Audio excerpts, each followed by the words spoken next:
কি চিনতে পারতাছো না? শুনো, আমি ঢাকায় আসার পর মাত্র 10 মিনিট লাগছে তোমার টেলিফোন নাম্বার জোগাড় করতে, আর 5 মিনিট লাগছে তুমি কোথায় আছো এটা জানতে, এবং তারপরে আমি চলে আসছি চিরাং। এখন তুমি বলো চিরাঙে কোথায় শুটিং করতেছো? কই, আমি তো চিটাগাং না, আমি তো মহেশখালীতে শুটিং করি। আমার সাথে চাপাবাজি করো না, ঠিক আছে? আমি সব ইনফরমেশন নিয়েই চিরাঙে আসছি। তুমি আসলে কি চাও বলো তো? আমি একটু তোমার সঙ্গে কথা বলতে চাই। কি বলতে চাও বলো? সেটা আমি তোমার সামনে সামনাসামনি দাঁড়ায় বলতে চাই। সেটা সম্ভব না। শিমু, তোমার সাথে আমার কি কমিটমেন্ট ছিল? আমি বিদেশ যাবো, টাকা রোজগার করবো, তারপরে ফিরে এসে তোমার বিয়ে করবো। আর এখন তুমি আমার চিনোই না, তুমি অনেক বড় স্টার হয়ে গেছো। তাই দেখো, আমি এখানে একটা কাজে আসছি, এখানে তোমার সাথে আলাদাভাবে আমার পক্ষে দেখা করা সম্ভব না।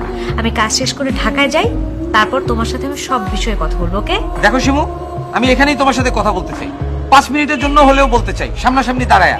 তারপর যদি আমার মনে হয় যে তোমার সাথে আমার জীবনে আর দেখা করার দরকার নাই, I will never disturb you, কিন্তু I must meet you here. Okay, তুমি আমার সাথে অল্প সময়ের জন্য কথা বলতে পারবা, কিন্তু একটা শর্ত আছে। যখন আমার আশেপাশে কোনো লোকজন থাকবে না, তখনই শুধুমাত্র তুমি আমার সামনে আসতে পারবে। যদি আমার আশেপাশের লোকজন থাকার সময় তুমি আসো, বুঝো এইখানে কিন্তু তোমার কেউ চিনে না। আমি যদি চিৎকার করি, তুমি কিন্তু অনেক ঝামেলায় পড়ে যাবে।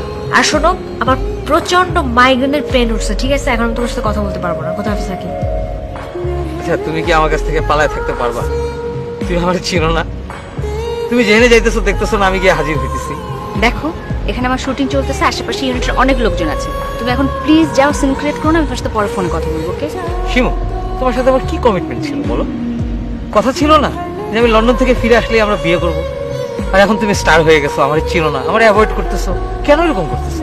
দেখো প্লিজ, তুমি এখান থেকে যাও। হ্যাঁ, আশেপাশে আমার শুটিং চলতেছে, কেউ যদি দেখে, তুমি বুঝতে পারতেছো আমার অবস্থাটা কি হবে। তোমার পুরো ক্যারিয়ারটা এলোমেলো হয়ে যাবে। তুমি তোমার ক্যারিয়ারের কথা বলতেছো, তুমি তোমার লাইফটাই পুরো এলোমেলো করে দিচ্ছো। প্লিজ তুমি যাও, তোমার সাথে পরে ফোন করবো। তুমি টেলিফোনের কথা কইতেছো, আমি লন্ডন থেকে তোমার কোটি কোটি বার ইন্টারন্যাশনাল কল করছি, তুমি প্রথম প্রথম কথা কইতা, পরে এমনও হয়েছে যে আমি না খাইয়া তোমার কল করছি, কিন্তু তুমি আমার ফোন ধরো। স্টার হওয়ার পর থেকে তুমি আমারে চেনো। এই বাংলাদেশে আসার পর থেকে যখনই আমি তোমারে কল করি, তুমি তোমার শুটিং এ আছে, নালে তোমার মাথা ব্যথা করতেছে, স্পটে গেলে তুমি আমার দেখে পলায় হোটেলে চলে যাও। এগুলো কি করতেছো তুমি? তুমি যাও প্লিজ, আমার শুটিং এর লোকজন আসছে। আমি যাবো না।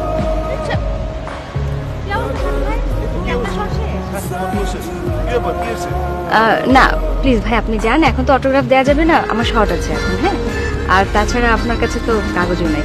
আমার শুটিংটা শেষ হোক, তারপর অটোগ্রাফ। ওকে? যান না প্লিজ। তুমি কত নম্বর রুমে আছো এটা আমি খুব ভালো করে জানি, আমি তোমার আশেপাশেই আছি, তুমি ঘর থেকে বাইরে হলে আমারে দেখতে পারবা। তুমি এইখানেও চলে আসছো? তাহলে আর কই যাও? আচ্ছা, এখন একটা কাজ করি, আমি একটু তোমার রুমে আসি, তোমার সাথে একটু কথা আছে। আর তুমি কি পাগল নাকি? হোটেল ভর্তি শুটিং এর লোকজন, তুমি আমার রুমে আসবে মানে কি বলবে লোকজন সব? তাহলে তুমি আসো, চলো আমরা বাইরে কোথাও গিয়ে কথা কই। Are you crazy? তুমি জানো যে এই খবর ইন্ডাস্ট্রিতে জানলে কি অবস্থা হবে, আমার ক্যারিয়ারের উপর কি ইম্প্যাক্ট পড়বে?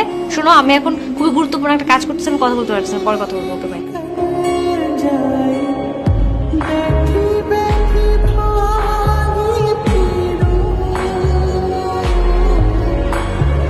প্লিজ তুমি এখান থেকে যাও। হ্যাঁ, আশেপাশে আমার শুটিং চলতেছে, কেউ যদি দেখে, তুমি বুঝতে পারতেছো আমার অবস্থাটা কি হবে।